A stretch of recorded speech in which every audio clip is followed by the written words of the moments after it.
아름다운 믿음의 고백으로 하나님의 은혜를 나누는 오직 주만이 오늘 두 번째 출연자 만나보겠습니다. 이분은요. 초등학교 시절 부모님께서 이혼을 하시고요. 아버님의 사업이 잘 안 돼서 가난한 유년 시절을 보냈다고 합니다. 악기에 소질이 있어서요. 음악을 배우고 싶었지만 가난 때문에요. 말도 꺼내지 못했다고 해요. 돈이 삶의 목표였던 인생에서요. 이제는 예수님이 삶의 주인으로 바뀐 이야기 들려주신다고 하는데요. 그 이야기 함께 들어보겠습니다. 춘천 한마음교회 임장원 형제님 박수로 모실게요.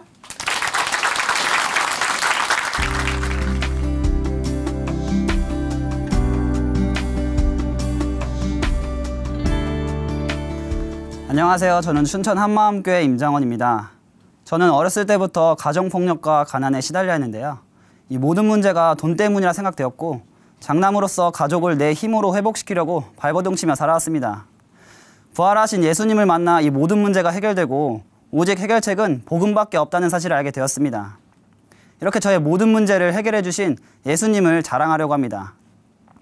부모님께서는 제가 초등학교 3학년쯤 이혼을 하셨습니다. 한참 어머니의 사랑이 필요할 초등학교 시절 저와 여동생은 어머니가 없는 빈자리 속에서 외로움으로 지냈는데요. 그 후론 아버지와 큰삼촌과 살게 되었습니다. 우리 집을 한마디로 표현하면 다이너마이트인데요. 폭탄이 터지면 그 주변이 흔적도 없이 사라지잖아요. 우리 집이 딱 그런 집이었습니다. 아버지는 나이트클럽 3개를 크게 운영하셨지만 결국 망해서 우리 집의 재산을 모두 탕진하셨어요. 그래서 온 가족의 미움과 원망의 대상이셨습니다. 작은아빠들과 삼촌들은 그런 아버지를 항상 못마땅해 하셨는데요. 꼭 술만 먹었다 하면 그날은 큰일이 벌어지곤 했습니다. 형제 간의 싸움만 나면 온 동네가 알 정도로 시끄러웠습니다. 두려움과 공포로 여동생과 저는 눈물로 지내던 날이 많았어요. 아버지는 그 이후로 지금까지 평생 일을 하셨던 적이 없습니다. 주먹과 힘쓰는 일밖에 하실 줄 모르셨던 아버지는 직업도 없이 지내오셨는데요. 그러니 가난은 항상 저희를 그림자처럼 따라다녔습니다. 그 어린 나이 때부터 돈에 대한 열등감에 시달려 했어요. 저는 초등학교 시절부터 음악을 좋아했는데요. 제가 처음 접하게 된 악기는 바로 리코더였습니다. 공부보단 리코더 연주하는 것을 더 좋아했는데요. 리코더 연주할 때만큼은 세상에서 가장 행복한 어린이였어요. 어느 날은 방과후 시간에 교실을 지나가는데 생전 처음 듣는 아름다운 소리가 들려 가보았더니 플룻이란 악기를 그룹으로 레슨을 하고 있었습니다. 너무 배우고 싶다는 생각에 플룻을 배우는 친구에게 찾아가 나도 플룻을 배우고 싶다고 말을 걸었어요. 친구는 플룻을 배우려면 악기를 사야 한다고 했습니다. 하지만 악기의 가격을 알아버린 저는 단념을 해야만 했어요. 우리 집 형편으로는 감히 배울 수 없는 악기였어요. 너무 배우고 싶다고 아버지께 가서 말해볼까 생각도 했지만 집의 형편을 알기에 꾹꾹 참으며 플룻이란 악기를 머릿속에서 잊으려 노력했습니다. 그렇게 계속되는 가난과 가족들 간의 싸움, 아버지의 술주정에 너무 지쳤었습니다. 특히 명절은 제가 가장 싫어하는 날 중에 하나인데요. 제사를 지내는 날만 되면 꼭 평소보다 더 큰 싸움이 일어나는 것이었어요. 항상 싸움의 중심은 돈이었습니다. 매일 돈 문제로 싸우는 가족들을 보면서 전 이 다음에 커서 돈을 많이 벌어 가족들에게 나눠줘야겠다는 생각을 했어요. 돈이 있으면 우리 가족도 다른 가정처럼 웃고 즐기며 행복한 명절을 보낼 수 있겠다는 생각이 어렸을 때부터 자리 잡았습니다. 하지만 저는 딱히 잘하는 것이 없었어요. 공부도 못했고 체력도 약했기 때문에 늘 열등감에 시달려 했어요. 고등학교를 입학하면서 정신 차리고 공부에 열중하겠다고 다짐했는데요. 그러던 어느 날 학교에서 선배들이 동아리 홍보 활동을 하러 교실에 찾아왔습니다. 여러 가지 다양한 동아리들이 있었지만 저의 눈에는 딱 한 가지 동아리만 보였습니다. 바로 관악부라는 곳이었어요. 그곳에는 제가 초등학교 때부터 너무 배우고 싶었던 플룻을 가르쳐준다고 했습니다. 또 열심히 하면 음대에 진학할 수도 있다는 말에 내가 갈 길은 이거구나 생각되어서 그때부터 플룻에만 매진했습니다. 고등학교 2학년이 되어 플룻을 전공하기로 결심을 했는데요. 그러나 늘 따라오던 가난이 문제였습니다. 전공을 하기 위해서는 악기를 사야 하고 또 선생님을 찾아가 레슨비를 드려야 하는 상황이었어요.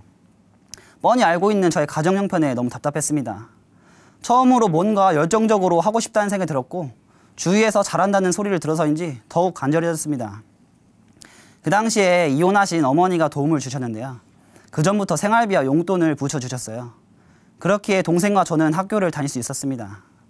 어머니는 서울에서 식당 일을 하셨는데요.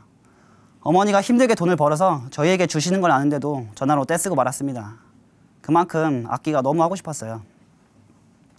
엄마, 나 플룻 전공하고 싶은데 악기 사줄 수 있어? 어머니께서는 가격을 물어보셨고 저는 가격을 말씀드렸습니다. 어머니는 깊은 한숨과 함께 장원아, 음악 말고 다른 것을 해보면 어떨까? 그렇게 비싼 걸 지금 당장 해줄 돈이 없다고 말씀하셨습니다. 저는 순간 너무 화가 나서 어머니에게 아들이 처음으로 뭔가 하고 싶다는데 그거 하나 못 해줘? 당장 끊으라고 버럭 화를 내며 전화를 끊었습니다. 그렇게 어머니는 저에게 몇 번의 연락을 했지만 저는 받지 않았습니다. 며칠 후 어머니에게 한 통의 문자가 왔습니다.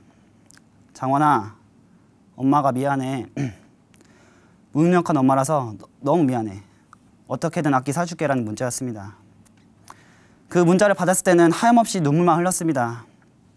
악기 하나 살 수 없는 형편에 화가 났고 또 그렇게 고생하는 어머니에게 화를 냈다는 제 자신이 너무 싫었습니다. 이렇게 힘들게 악기를 산 후로는 악착같이 악기 연습만 했어요. 집, 학교, 학원 오가며 이를 갈며 악기 연습했습니다. 꼭 성공해서 돈 많이 벌 거야. 고생하는 우리 가족 내가 살릴 거야. 이렇게 매일 다짐하며 악기 연습을 했습니다.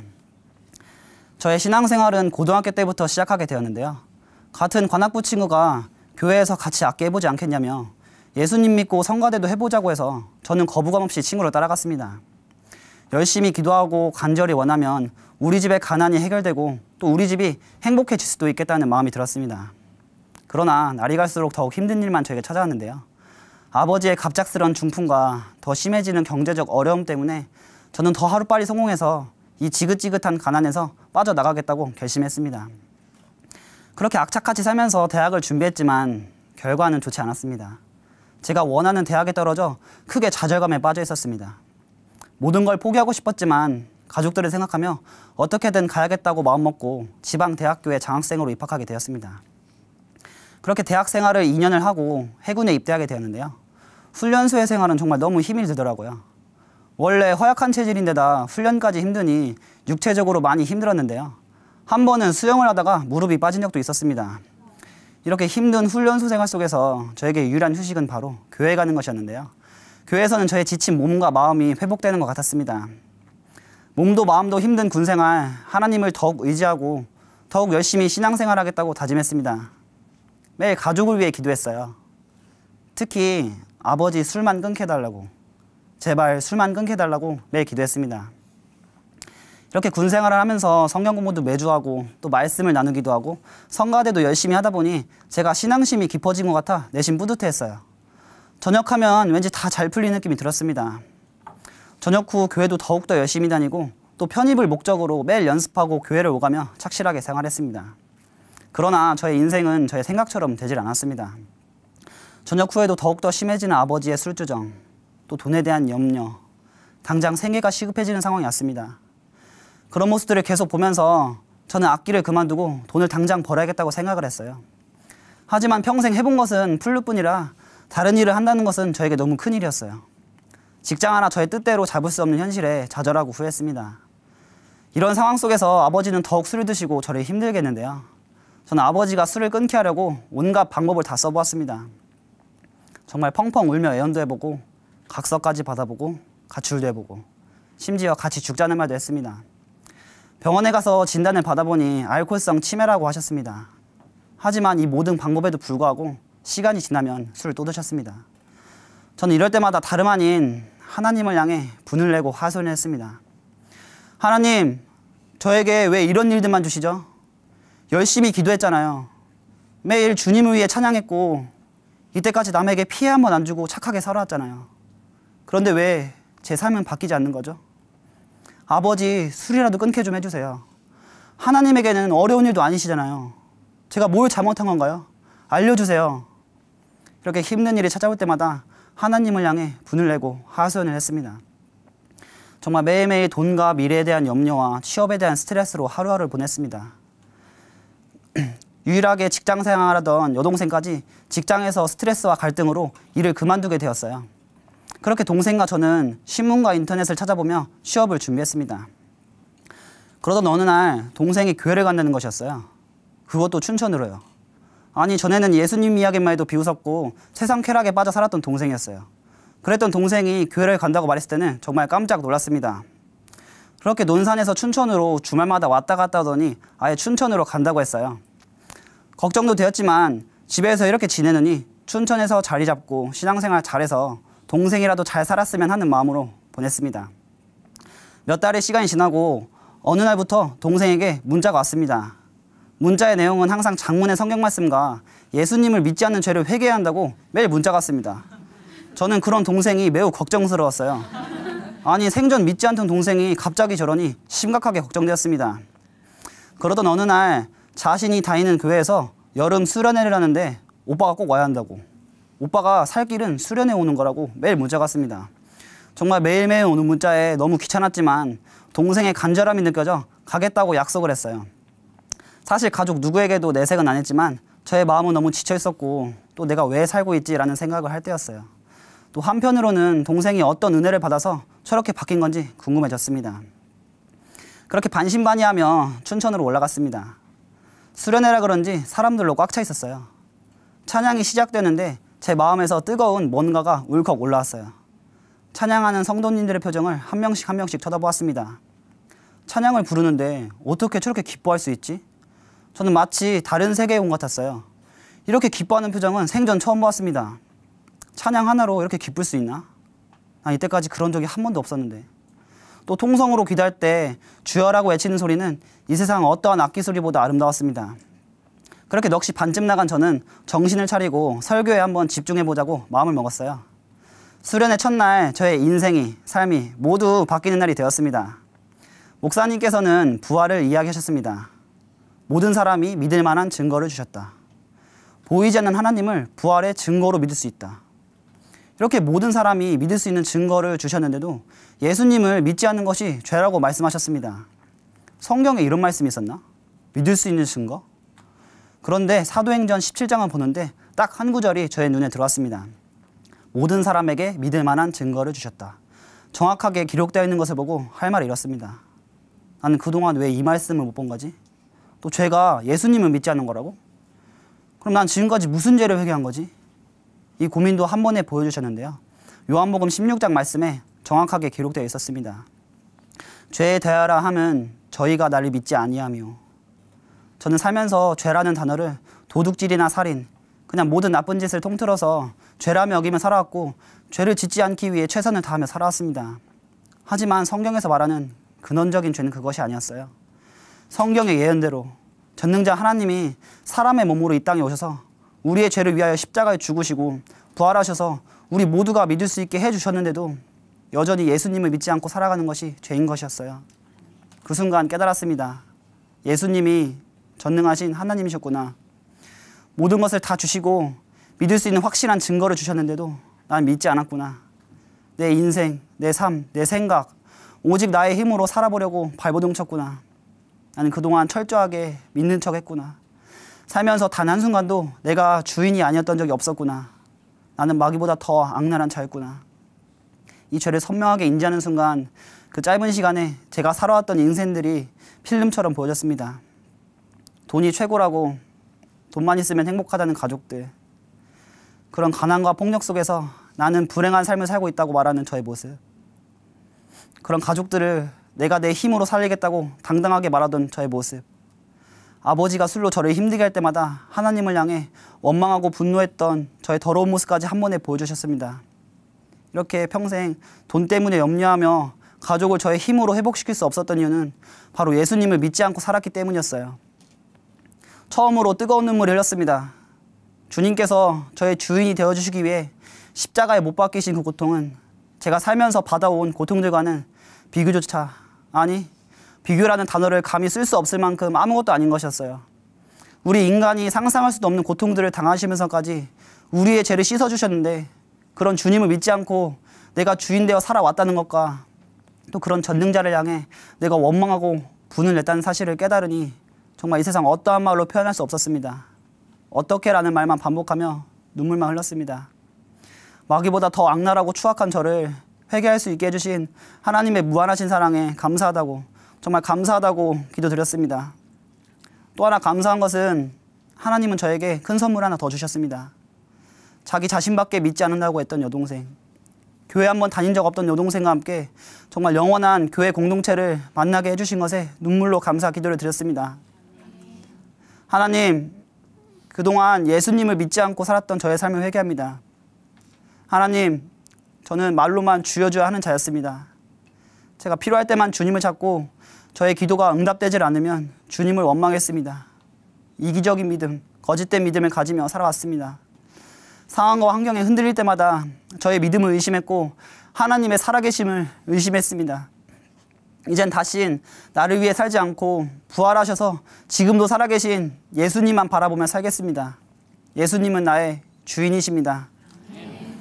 이렇게 고백 후 처음으로 느끼는 평강이 저에게 임했어요. 평생 돈의 염려와 가족 걱정에 짓눌려 살았는데 예수님을 마음의 주인으로 모시니 바로 입에서 이런 말이 나왔어요. 이때까지 별것도 아닌 거에 짓눌려 살았네. 예수님을 마음의 주인으로 모시니 그동안 저를 괴롭게 했던 것들이 아주 작은 돌처럼 느껴졌어요. 인생을 살면서 작은 돌에 걸려 넘어지기도 하지만 먼지를 툭툭 털고 다시 일어나 주님을 향해 달려가는 삶이 저에게 실제가 되었어요. 주님께서 저와 항상 함께 하신다는 생각에 하루하루가 너무 기대가 되고 신이 났어요. 그렇게 기쁜 마음을 가득 안고 저는 고향으로 내려갔습니다. 기쁜 마음으로 내려갔는데 저를 반겨주는 사람은 바로 술에 취하신 저희 아버지였어요. 어느 날 경찰에게 전화가 왔습니다. 아버지가 술에 취해 역 근처에서 주무시고 계신다고 모셔가라는 전화였어요. 예전 같았으면 누가 내 모습을 알아볼까 모자를 쓰고 온갖 짜증을 내며 아버지를 모셔왔을 텐데 이제 더 이상 상황과 환경에 흔들리지 않는 자가 되니 아버지를 모시러 가는 발걸음이 가벼웠습니다. 도착해서 경찰 아저씨들에게 웃으며 고생하셨다고 인사를 하고 아버지를 모셔오는 내내 찬양을 흥얼거리며 집으로 왔습니다. 또 어느 날 경찰서에서 전화가 왔습니다. 아버지가 공무집행 방해죄로 체포되었다는 소식이었습니다. 그 소식을 듣고 처음엔 당황했지만 곧 주님의 평강으로 침착하게 대처했습니다. 여동생과 전화통화를 하며 하나님께 기도하자고, 이럴수록 더 기도하자고 했습니다. 아버지는 구속당할 직전까지 가셨는데요. 감사하게도 구속은 당하지 않게 되었습니다. 그 소식을 듣고 하나님께 엎드려 감사하다고 기도했습니다. 그때 일로 아버지는 술의 문제가 심각하다는 것을 깨달으시고 술을 끊기 위해 최선을 다해 노력을 하고 계십니다. 아버지는 재혼을 하셔서 새어머니와 잘 지내고 계시고요. 저는 지금 교회에서 운영하는 기숙사에 들어와 신앙 훈련을 받고 있어요. 매일 새벽을 깨우고 기도하고 말씀을 묵상하며 한마음 공동체의 기쁨을 매일매일 누리고 있습니다. 하루는 청년들이 모여서 대학교 노방전도를 나간 적이 있어요. 뜨겁게 복음을 전하는 청년들의 모습이 너무 멋져 보였어요. 세상에서 가장 아름다운 청년의 모습이었어요. 저도 플룻 연주로 전도에 뜨거움을 더했는데요. 예전에 저는 오직 성공을 위해, 돈을 벌기 위해 플룻 연주를 했는데요. 지금은 이렇게 복음을 위해 연주를 하고 있어요. 앞으로 주님께서 주신 이 음악이란 은사로 한 영혼을 구원하는 선한 도구로 쓰겠다고 기도했습니다. 하루는 여동생과 함께 밥을 먹고 산책을 하는데 우리 남매에 대한 내용은 모두 예수님 이야기뿐이었어요. 예전에 우리 남매에 대한 내용은 항상 돈과 미래에 대한 이야기와 가족 걱정, 또 남을 험담하는 이야기뿐이었거든요. 누가 시키지 않았는데도 처음부터 끝까지 예수님 이야기만 하는 거예요. 택시를 탈 때도, 밥을 먹을 때도, 걷고 있을 때도, 문자를 할 때도 그냥 부활이란 말만 꺼내도 너무 기쁜 거예요. 아, 정말 주님께서 원하시는 남매의 모습은 이런 것이겠구나. 가족이라는 것이 이런 거구나. 하늘나라 가족이라는 것이 이런 거구나. 저는 정말 최고의 삶을 누리고 있더라고요. 이 모든 상황이 너무 감사해서 마음이 울컥했습니다. 믿지 않는 우리 가족들이 생각났어요. 이 축복의 삶을 하루빨리 함께 누리고 싶다고 생각했어요. 우리 남매가 축복의 통로로서 가족 모두 복음을 듣게 해달라고 하나님께 매일 기도하며 하늘의 소망을 품고 함께 달려나가고 있습니다. 저의 상황과 환경은 여전히 변함이 없어요. 그렇지만 하나님의 전신갑주를 입고 성령의 검과 믿음의 방패로 무장되니 더 이상 상황과 환경에 휘둘리지 않는 자가 되었어요. 이렇게 하늘나라의 군사로서 매일매일 승리하는 삶을 살고 있습니다. 세상 어떤 것으로도 해결할 수 없는 문제들이 부활하신 예수님을 내 마음의 주인으로 모시는 순간 해결이 되었어요. 진리가 너희를 자유케 하리라. 이 말씀이 저에게 실제가 되었어요. 이렇게 하늘나라의 군사로서 참된 종으로서 영원히 살게 해주신 예수님 사랑합니다. 감사합니다.